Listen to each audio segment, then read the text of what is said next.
Sean todos bienvenidos al programa del día de hoy. Hoy tenemos una programación especial, ya que les presentaremos un documental de cómo las teorías de evolución de las especies han ido cambiando conforme el tiempo va pasando. Pero para este programa hemos tenido la ayuda de grandes expertos en el tema, los cuales son científicos pertenecientes a la Universidad de Texas, que han estudiado por varios años estas teorías y han visto los cambios de cada una de ellas. La primera teoría de la evolución fue realizada por el primer naturalista de la época moderna, George Louis Leclerc, o más conocido como el Conde de Buffon, quien sugirió que las especies cambian con el tiempo.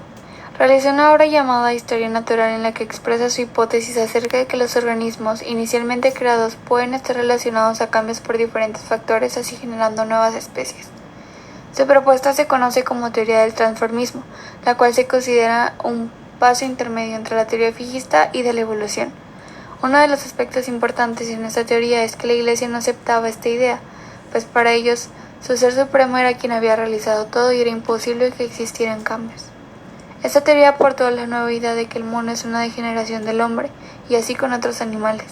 Como resumen se puede decir que la teoría de Buffon establece que los cambios de los seres vivos se deben al tiempo, al medio físico, a la forma de nutrición y a la domesticación. Quien consiguió fue James Hutton, quien en la segunda mitad del siglo XVIII postuló que la superficie de la Tierra había cambiado con el tiempo debido a causas naturales. Tomando en cuenta los aspectos de la teoría, como el hecho de que existían dos ideologías que apoyaban la idea de que el agua era lo que había cambiado la superficie y otros quienes decían que se debía a la acción volcánica, él pudo llegar a un punto medio. Con esto mismo se retomó que debido a las condiciones geográficas, existen especies que se aíslan por una barrera natural y eso hace que se adapten a esos climas y cambian para poder sobrevivir. Su aportación a la ciencia fue importante, pues se considera que fue el primero en captar la verdadera y vasta edad de la Tierra incluso. Ahora hablaremos acerca de Jean-Baptiste Lamarck, el cual fue un naturalista francés que nació en el año de 1744 y murió en el año de 1829. Fue muy popular entre el siglo XVIII y la primera mitad del siglo XIX. Sus aportaciones hacia la biología fueron muy importantes, ya que él fue el primero en adoptar el término de adaptación para describir la evolución de las especies. Su principal postulado fue que el entorno cambia, las formas de vida luchan por adaptarse continuamente a las nuevas exigencias de sus hábitats. Básicamente, él sostenía su teoría de evolución en un concepto el cual era llamado herencia de las características adquiridas. Los padres transmiten a los hijos los rasgos que adquieren a partir de cómo se relacionan con el entorno. Y aquí es donde nace el famoso ejemplo de las jirafas, el cual consiste en que evolucionaron hasta lograr tener un cuello más largo, porque no podían llegar a las copas de los árboles para alcanzar su alimento. Así poco a poco la influencia del medio hace que las jirafas tengan un cuello cada vez más largo, y este se ha transmitido a sus descendientes. Ahora hablaremos del naturalista francés Cuvier, el cual en el año de 1812 dio a conocer su obra más importante que se llamó El discurso sobre las revoluciones de la superficie del globo, en el cual hablaba del catastrofismo. El principal postulado de su discurso era que las especies están expuestas a catástrofes, las cuales las fuerzan a cambiar para poder llevar una vida normal en estas pésimas condiciones. Otra persona importante para la idea de la evolución que se tiene en la actualidad fue William Smith. Esta persona vivió entre los años 1769 y 1839. Este gran geólogo inglés fue el creador del principio de la asociación faunística.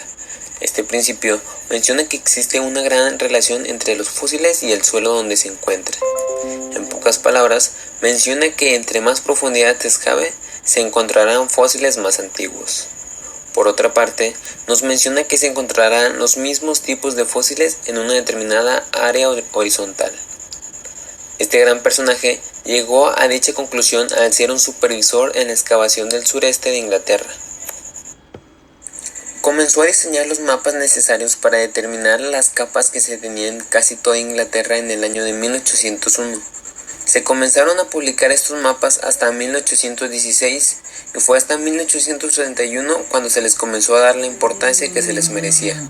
Este método fue fundamental para los países cercanos como Francia, donde Jules Cuvier y Alexandre Bonginiart utilizaron la misma técnica para dividir las capas de la zona. Después de William Smith llega el señor Charles Lyell, un gran geólogo británico. Este personaje toma lugar en esta línea del tiempo porque fue de los principales exponentes del uniformismo en su principal obra, Principios de la Geología, entre los años 1830 y 1833.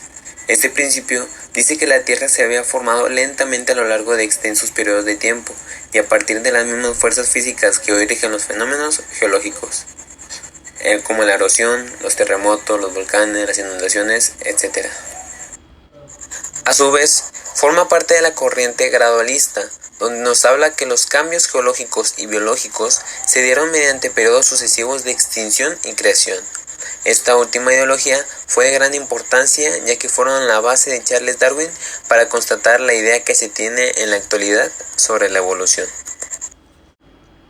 Ahora está Darwin, de los últimos pero más conocido por su tema de la selección natural. En sus postulados está que las especies cambian con el tiempo y provienen de especies ya existentes, es decir, tienen un ancestro en común, pues la evolución es la descendencia con modificación. Debido a que los recursos son limitados en la naturaleza, los organismos con rasgos heredables que favorezcan la supervivencia y la reproducción tenderán a dejar una mayor descendencia con sus pares, lo cual provoca que las características aumenten a lo largo de varias generaciones.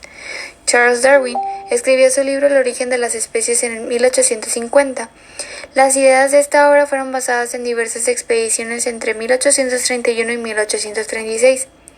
Esta fue una de las teorías que rompió fuertemente las ideas creacionistas y del diseño inteligente. Además, reunió los conocimientos acerca de la botánica, zoología, embriología, taxonomía y economía natural de la época, por lo que se consideró como una obra trascendente. Por último se encuentra Wallace, quien mencionó la selección natural, igual que Darwin. Alfred Wallace realizó sus expediciones para conformar sus conocimientos por 8 años, desde 1854 hasta 1862. Él defendía los mismos postulados que Darwin, de hecho su obra se ve inspirada en las ideas darwinistas. También desarrolló el concepto de especie biológica, el cual la describe como razas o forma locales muy marcadas y que son incapaces de producir descendientes híbridos fértiles. El autor hace énfasis en el registro de fósiles.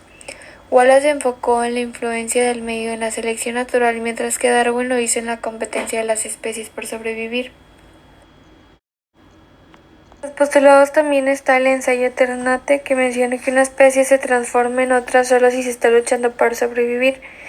También está su obra On the Law which has regulated the introduction of species, que propone la hipótesis de que se podría dar un aislamiento reproductivo de dos variedades al formarse barreras contra la hibridación, lo cual podría contribuir al desarrollo de nuevas especies.